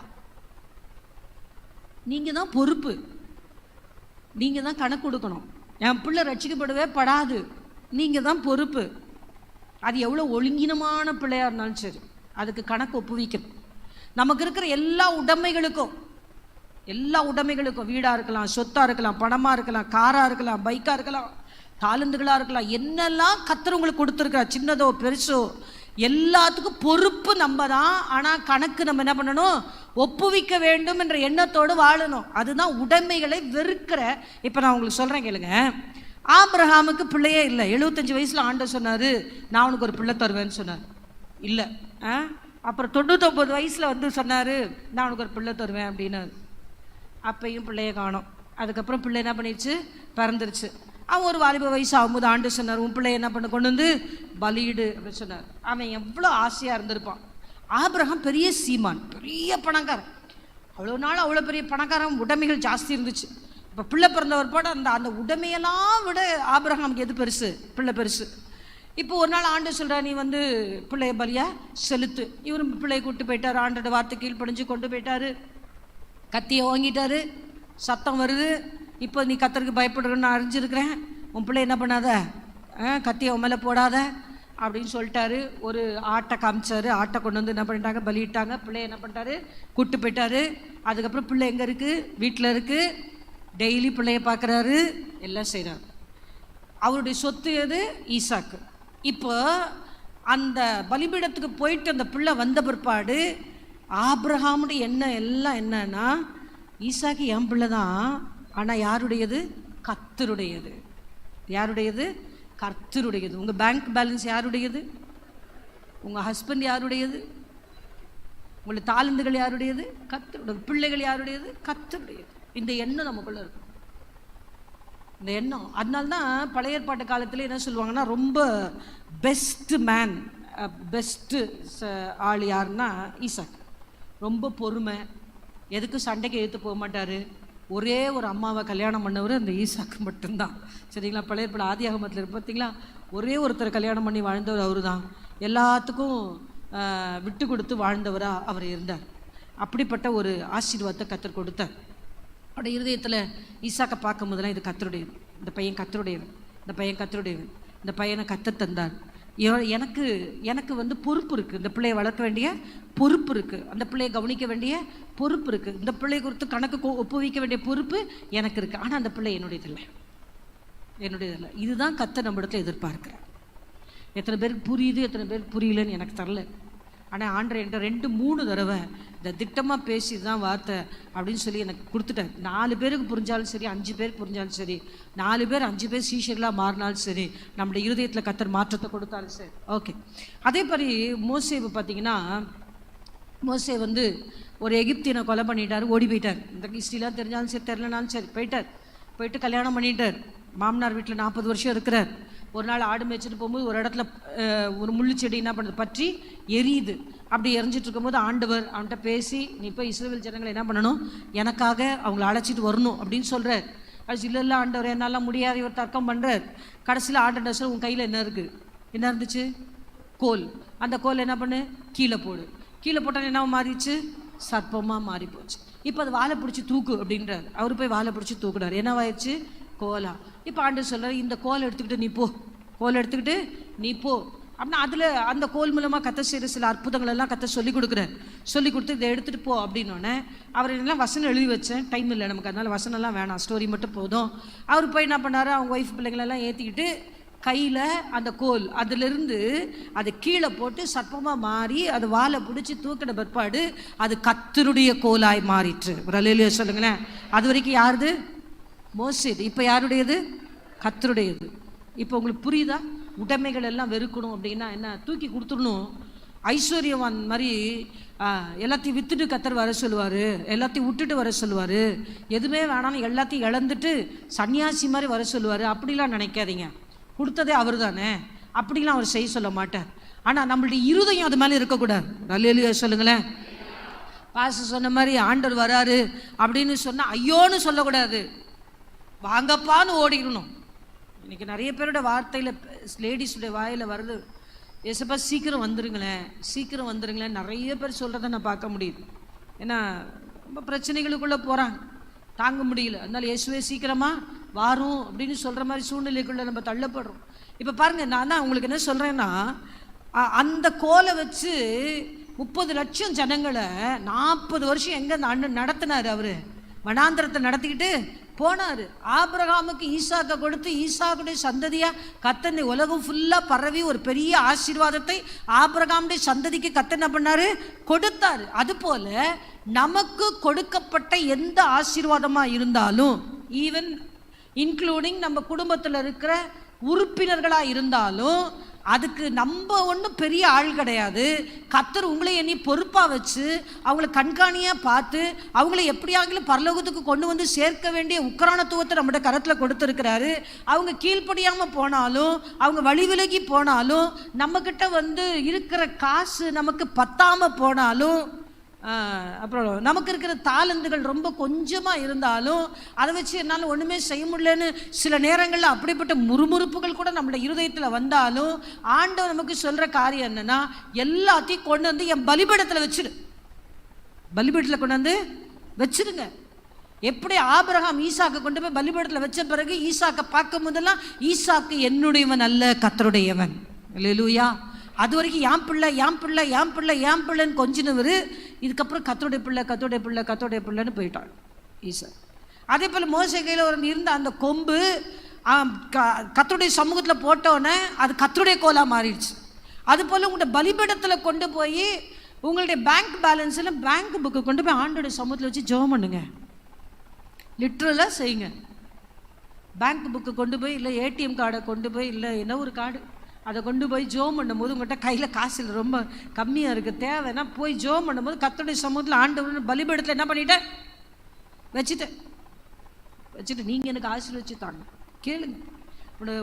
உங்களுடைய மனக்கண்ணில் உங்களுடைய கணவர் ரட்சிக்கப்படல ஆண்டு பலிபீடத்தில் கொண்டாந்து வச்சுட்டேன். நீங்கப்பா உங்கள் பிள்ளைய கொண்டாந்து பலிபீடத்தில் வச்சுட்டேன் சொல்லி பாருங்களேன். உங்களுடைய கணவர் கர்த்தருடையவராய் மாறுவார். உங்களுடைய பிள்ளைகள் கர்த்தருடையதாய் மாறும். உங்களுடைய கடன் பிரச்சனைகள் எல்லாம் கர்த்தருடையதாக மாறும். உங்களுடைய தாளந்துகள் கர்த்தருடையதாய் மாறும். உங்களுடைய எல்லா காரியங்களும் கர்த்தருடையதாய் மாறும். அதனால தான் ஆண்டவர் சொன்னார், நீ வந்து உடைமைகளை தனக்கு உண்டானவைகள் எல்லாம் என்ன பண்ணாலும் வெறுத்து விடாவிட்டால் எனக்கு சீஷனாக இருக்க மாட்டேன். பலிபீடத்தில் வச்சுட்டேன் ஆண்டவர், எல்லாம் உம்முடையதுப்பா. என்னையுமே உங்களுடைய பலிபீடத்தில் வச்சுட்டேன், நானுமே யாருடையது? உம்முடையது. இதுக்கு ஆண்டவர் அழகா 2-3 எக்ஸாம்பிள் சொன்னார். ஒன்று, கோபுரம் கட்டினா அந்த கோபுரத்தை கட்டி முடிக்க முடியுமா அப்படின்னு உட்காந்து யோசிக்கணும், ஆலோசனை பண்ணி இதுக்கு இவ்வளோ செலவாகும், இவ்வளோ வேணும், அது அந்த அதிகாரத்திலே இருக்க நீங்கள் வீட்டில் படித்து பார்த்துக்குங்க, இவ்வளோ காசு வேணும் அப்படின்னு சொல்லி கட்டி தீர்ப்பதற்கு நிர்வாகம் இருக்கா இல்லையா அப்படின்னு முன்னாடியே உட்காந்து செல்லும் செலவை என்ன பண்ணணும், கணக்கு பார்க்கணும். அதே மாதிரி ஒரு ராஜா ஒரு சண்டைக்கு வந்து நிற்கிறாரு, அவர்கிட்ட 20,000 பேர் இருக்கிறாங்க, தாங்கிட்ட 10,000 பேர் தான் இருக்கிறாங்க, சண்டை போட முடியுமா முடியாதான்னு உட்காந்து என்ன பண்ணணும், ஆலோசனை பண்ணணும். முடியாது அப்படின்னா ஆட்கள் அனுப்பி சமாதானத்துக்கு பேசணும். இன்னைக்கு ஆண்டவருடைய பாதையில் கர்த்தர் நியமித்த ஓட்டத்தில் நான் வந்துடுறேன், சிலுவையினுடைய உபதேசத்துக்குள்ளே நான் வந்துடுறேன், அவருடைய அடிச்சுவடிகளை பின்பற்றி போகிறதுக்கு நான் வந்துடுறேன் அப்படின்னு நினைக்கிற கர்த்தருடைய பிள்ளைகள் 3 காரியத்தை நல்லா யோசிக்கணும். இயேசுவை பின்பற்றுறதுக்கு என்னுடைய உறவுகளை காட்டிலும் உம்மை என்னால் நேசிக்க முடியுமா? என்னுடைய சொந்த மாம்ச இச்சைகளை நிறைவேற்றாதபடிக்கு உம்முடைய விருப்பத்தை மாத்திரம் நிறைவேற்ற என்னால் முடியுமா? என் உடைமைகள் எல்லாவற்றையும் ஆண்டோடைய சமூகத்தில் ஒப்பு கொடுத்துட்டு அது மேலே என் இருதயத்தை வைக்காமல் அதை வெறுத்து தள்ளிட்டு வேணாம் அப்படின்னு சொல்லிட்டு ஸ்தோத்திரம் என்னால் வாழ முடியுமா அப்படின்னு யோசிக்கணும். நீங்கள் இவன் ஒன்றுமே செய்யாமல் கட்ட ஆரம்பித்து பாதியில் நின்று போனால் பார்க்குறவங்களாம் சிரிப்பாங்க. இன்றைக்கி நிறைய பேர் சபைக்குள்ளே வந்துட்டு ஞானசானம் எடுத்துட்டு சில பிரச்சனைகள் அவங்க வாழ்க்கையில் வரும்போது இந்த ஆண்டவர் எனக்கு வேணாம் அப்படின்னு பின்மாற்றத்துக்குள்ளே போயிடறாங்க. அதனால தான் நிறைய பேர் கைத்தட்டி சிரிக்கிற நிலைமைக்குள்ளே நம்ம மாறி இருக்கோம். ஒரு சில நம்ம சபைக்குள்ளேயே இருக்கிறோம், இருந்துக்கிட்டு சாட்சி இல்லாத வாழ்க்கை. நம்மளை பார்த்து யாருமே சபைக்குள்ளே என்ன பண்ணுறதில்ல, வர்றதில்லை, சீஷர் இல்லாமல் இல்லை. என் ஆசை, நான் நினைக்கிறதான் செய்வேன், என் விருப்பம் தான் நடக்கும், நான் என்ன இல்லை, என் விருப்பம் இல்லை, ஆண்டுடைய விருப்பம் மட்டும்தான் என் வாழ்க்கையில் நடக்கும். என்னுடைய சொந்த பந்தம் எல்லாரும் காட்டிலும் நான் யாரை நேசிப்பேன், கர்த்தரை நேசிப்பேன். கர்த்தரா ஏதோ ஒரு சூழ்நிலை வருது. இப்போ நம்ம அனிதா சிஸ்டர்லாம் இருக்காங்கல்ல, குடும்பமாக எப்போனா ஒன்றா சேருவாங்க, 3 பிள்ளைங்கள்லாம் ஒன்றா சேருவாங்க. அப்படி சேரும்போது அவங்க எல்லாம் சேர்ந்து எங்கன்னா வெளியில் போகலாம் அப்படின்னு பிளான் பண்ணுவாங்க. ஒரு ஹோட்டல் போகலாம், இல்லை வெளியில் எங்கன்னா போகலாம் அப்படின்னு. அன்றைக்கி தான் நம்ம சிஸ்டர் என்ன பண்ணிருப்பாங்க, உபவாசம் போட்டிருப்பாங்க. ஆண்டோட்ட ஜெபம் பண்ணி இந்த நாளில் உபவாசம் எடுக்கணும் தீர்மானம் பண்ணி உபவாசம் போட்டிருப்பாங்க. அப்போ பிள்ளைங்க வந்து கூப்பிடும், அம்மா வெளியில் என்ன பண்ணிட்டுலாம் போயிட்டு வரலாம், போவாங்கன்னு நினைக்கிறீங்களே? இவங்க 3 பேரும் ஒன்றா கூடுறது ரொம்ப கஷ்டம். ஏன்னா எல்லாருமே ஊழியத்தில் இருக்காங்க. ஒன்றா சேர்றது ரொம்ப ரொம்ப கஷ்டம். இது ரொம்ப வருஷத்தில் 1 நாள் 2 நாள் அது மாதிரி தான் நடக்கும். ஆனால் அந்த 1 நாள் 2 நாள் ஒன்றா சேர்ந்தாலும் அவங்க என்ன சொல்லுவாங்க, இல்லை நான் இன்னைக்கு உபவாசம் முடிவு எடுத்துட்டேன், கர்த்தருடைய சமூகத்தில் உட்காரணும்னு ஆண்டவர்கிட்ட நான் சொல்லிட்டேன், அதனால் நீங்கள் போயிட்டு வாங்க, நான் என்ன பண்ண போகிறேன், ஜெபம் பண்ண போகிறேன். இதுதான் இயேசுவை பின்பற்றுகிற காரியம். அவங்க இந்த அம்மா எப்போ பார்த்தாலும் அப்படி தான் நம்மளோட என்ன பண்ண மாட்டாங்க. இந்த காலத்தில் வாலிப பிள்ளைங்க அம்மாமார்கள் அப்படி தான் பேசுவாங்க. அம்மா எப்போ பார்த்தாலும் அப்படி தான் நம்மளோட என்ன பண்ண மாட்டாங்க, சேர மாட்டாங்க, நம்மளுக்கு ஒத்துழைப்பு கொடுக்க மாட்டாங்க, நமக்கு செய்ய மாட்டாங்க, நமக்காக இறங்க மாட்டாங்க, நமக்காக சாக்ரிஃபைஸ் பண்ண மாட்டாங்க. ஆனால் அவ்வளவும் பண்ணது நம்ம தான். ஏன்னா அப்படிலாம் பேசுவாங்க. என்னமா பேசட்டும், எனக்கு யார் விருப்பத்தை நிறைவேற்றது தான் முக்கியம், ஆண்டோடைய விருப்பத்தை நிறைவேற்றது தான் முக்கியம். 3 காரியத்தை நல்லா வச்சுக்கணும். மற்றவர்களை நேசிப்பதை காட்டிலும் கர்த்தரை அதிகமாக நேசிக்கணும். 2வது, என் விருப்பத்தை நான் செய்வதை காட்டிலும் யாருடைய விருப்பத்தை செய்யணும், ஆண்டவருடைய விருப்பத்தை நான் செய்கிறவளா இருக்கும். 3வது காரியம், என் உடைமைகள் எல்லாத்தையும் நான் என்ன பண்ணிடணும், வெறுத்து எது மேலேயும் எனக்கு ஆசை இருக்கக்கூடாது, எது மேலேயும் ஆசை இருக்கணும். ஏசுன்னு சொன்னால் மட்டும்தான் என் இருதயம் துள்ளணும். வேறு எதுவும் ஜெபம் பண்ணும்போது கூட ஆண்டவர்கிட்ட இது வேணும் அது வேணும் அது வேணும் இது வேணும்னு நம்ம கேட்கவே கூடாது. ஆண்டவராக இயேசு கிறிஸ்து பிலிப்பியில் சொல்லப்பட்டிருக்கிறது, அவர் பிதாவுக்கு சமமாக இருந்தோம், அவருடைய ரூபமாக இருந்தோம், அதை கொள்ளையாடின பொருளாக அவர் நினைக்கல. நான் கடவுளாக இருந்தேன், நான் பிதா மாதிரி இருந்தேன், நான் பரலோகத்தில் இருந்தேன், எல்லா தூதர்களும் என்ன சுற்றி சேனைகளின் கத்த பரிசுத்த பரிசுத்த பரிசுத்தன்னு சொன்னாங்க, அங்கேயே இருந்துடுறேன், சுகவாசமாக இருந்துடுறேன், நல்ல நிம்மதியாக இருந்துடுறேன் அப்படின்னு அவர் இல்லை. அதை விட்டுட்டு பிதாவுடைய ரூபமாக இருந்தவர் மனுஷ ரூபமாக வந்தார், அடிமையின் ரூபம் எடுத்தார், சிலுவை மட்டும் தன்னை தாழ்த்தினார், அவர் பிதாவுக்கு கீழ்ப்படிந்தார். அதனால தான் சொல்லப்படும், நியாயமாய் தீர்ப்பு செய்கிறவருக்கு தன்னை என்ன பண்ணாரா, ஒப்பு கொடுத்தார். நியாயமாய் தீர்ப்பு. இயேசு சிலுவையில் அறையப்பட்டது நியாயமா? இயேசு சிலுவையில் அறையப்பட்டதுனால இயேசுக்கு என்ன பிரயோஜனம்? அதனால தான் பின்னாடி அந்த 14 அதிகாரத்தில் ஆசை சொல்லப்பட்டது, உப்பு சாரமற்று போனால் தூக்கி கொட்டுறதுக்கு உதவும். உப்பு எதனா போட்டோம்னா உப்பை நம்ம யாருமே பார்க்க முடியாது, நல்ல டேஸ்ட் கொடுக்கும், கெட்டு போகாமல் இருக்கிறதுக்கு உப்பை என்ன பண்ணுவாங்க, யூஸ் பண்ணுவாங்க. சம்டைம்ஸ் மெடிசன் கூட யூஸ் பண்ணுறாங்க. ஆனால் உப்பை யாராலையுமே கண்ணால் என்ன பண்ண முடியாது, பார்க்க முடியாது. தன்னையே தான் இழந்து மற்றவங்களுக்கு பிரயோஜனமாக மாறிடும். அப்படி தான் இயேசு, அவரையே அவர் இழந்து இன்னைக்கு உங்களுக்கும் எனக்கு பிரயோஜனமாய் மாற்றி கர்த்தர் இந்த இடத்துல கொண்டாந்து வச்சிருக்கிறார். அல்லேலூயா. தன் சொந்த குமாரன் என்று பாராம அவரையே நமக்கு கொடுத்தவர் மற்ற எல்லாவற்றையும் அருளாதிருப்பது எப்படி? அதான் அந்த ரோமர் 5ஆம் அதிகாரத்தில் பார்த்தீங்கன்னா, நம்ம பாவிகளாக இருக்கும் போதே நம்மளை தெரிஞ்சுக்கிட்டார், நம்ம அவருக்கு சத்துருக்களாக இருக்கும் போதே நம்மளை தெரிஞ்சுக்கிட்டார், நம்ம அவருக்கு துரோகிகளாக இருக்கும் போதே நம்மளை தெரிஞ்சுக்கிட்டது வசனம் இருக்கு. அப்போ தன்னையே தான் இழந்தார். இது ஆண்டவர் நம்ம மேலே பாராட்டுகிற அன்பு. இந்த அன்பையும் கர்த்தர் நம்ம இடத்துல எதிர்பார்க்கிறார். நீங்கள் ஒருவரில் ஒருவர் அன்பாக இருந்தால் எனக்கு எப்படி இருப்பீங்க, சீஷராக இருப்பீங்க. எப்படி இருக்க சொல்கிறார் பார்த்தீங்களா? நீங்கள் அன்பாகவும் இருக்கணும், ஒருத்தருக்கு ஒருத்தர் அன்பாக இருக்கணும், குடும்பத்தில் அன்பாக இருக்கணும், குடும்பத்தில் இருக்க மேலே நேசிக்கணும். ஆனால் இயேசுவுக்காக செய்ய வேண்டிய காரியங்கள் ஆண்டவர் நமக்கு செய்ய சொல்லும்போது, குடும்பத்தில் இருக்கிறவங்க வேணான்னு சொல்லும்போது, குடும்பமாக இயேசுவானா இயேசு தான். அல்லேலூயா சொல்லுங்களேன். சொத்தா இயேசுவானா இயேசுதான், நானா இயேசுவானா இயேசுதான். அப்படிதான் இயேசு இந்த உலகத்தில் வாழ்ந்தார். பிதாவுடைய சித்தம் செய்கிறது தான் எனக்கு என்னது, போஜனம். நான் சிலுவையில் போகிறது எனக்கு கஷ்டமாக தான் இருக்குது, ஆனால் அதுதான் இயேசு பிதா எனக்கு வச்சிருக்காருன்னு நான் அதை செஞ்சு முடிச்சிடும். எனக்கு ஆண்டு சொல்கிறேன், என்னுடைய அடிச்சுவடிகளை என்ன பண்ணிடுவாங்க, பின்பற்றி வாங்க அப்படின்னு ஆண்டவர் நமக்கு சொன்ன. அப்படியே நம்ம எல்லாம் இருக்கிற இடத்துல முழங்கால் பண்ணிட்டு ஆண்டவர் பார்த்து 2 நிமிஷம் மாத்திரம் நம்ம ஜெபம் பண்ண போகிறோம். நம்ம ஜெபம் பண்ணலன்னா இந்த விதையை பிசாசு எடுத்து போட்டுருவோம். ஹல்லேலூயா. ஸ்தோத்திரம். ஆண்டவரோட முகத்தை நோக்கி பார்த்து, ஆண்டவரே நான் இன்னும் சீஷனாகவே மாறல ஆண்டவரே, நாம் பின்பற்றலாம் இல்லை ஆண்டவரே, என் விருப்பம் என் இஷ்டம், நான் இப்படி தான் இருப்பேன், நான் இப்படி தான் வாழ்வேன், நான் இப்படி தான் ட்ரெஸ் பண்ணுவேன், ஆனால் இப்படி தான் போவேன், இங்கே தான் போவேன், இதுதான் படிப்பேன், என் இஷ்டம் போல் தான் வாழ்வேன், என் இஷ்டம் தான், என் விருப்பம் தான். ஸ்தோத்திரம். ஆண்டவரெல்லாம் அடுத்து தான், என் சொந்தம் தான், என் பந்தம் தான். ஸ்தோத்திரம். என் மாம்சம் விரும்பினது தான் நான் செய்வேன், எனக்கு பிடிக்காத நான் செய்ய மாட்டேன், யார் சொன்னாலும் செய்ய மாட்டேன், இப்படி பிடிவாதமாக பேசி கொண்டு இருக்கிற ஆண்டவரே ஸ்தோத்திரம். என்னுடைய சமூகத்தில் பாதப்படியில் பலிபீடத்தில் ஒப்பு கொடுக்கிறப்பா, பலிபீடத்தில் ஒப்பு கொடுப்பா. ஜீசஸ். ஹல்லேலூயா. சிலுவை சுமப்பதினால் சிந்தையே மாறிவிடும், சிலுவை சுமப்பதினால் சிந்தையே மாறிவிடும், நீடிய பொறுமை வரும், நிரந்தர அமைதிவர். எல்லாம் சேர்ந்து பாடுவோமா? நீடிய பொறுமை வரும், நிரந்தர அமைதி வரும். உன்னையே வெறுத்து விட்டா ஊழியம் செய்திடலா, சுயத்தை சாகடித்தா